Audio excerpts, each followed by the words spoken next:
biblical witnesses were very reliable, for many reasons.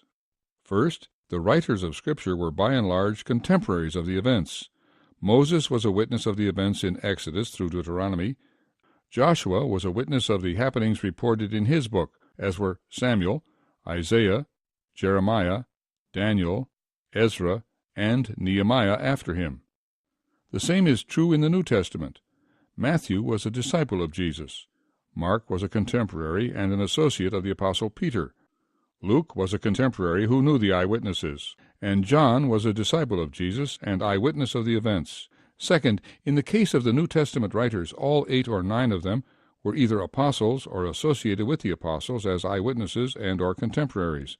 Matthew, Mark, Luke, John, Paul, James, Peter, and Jude.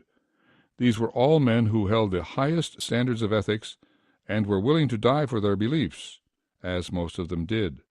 Third, these writers were credible as indicated by 1. Their tendency to doubt whether Jesus rose from the dead.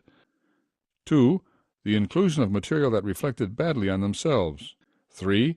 The multiple accounts, Matthew, Mark, Luke, John, Paul, etc., that established their words by 2 or 3 witnesses as the court required. 4. The divergence in accounts that reveals that they were not in collusion. 5. Confirmation of the accounts through hundreds of archaeological finds. And 6.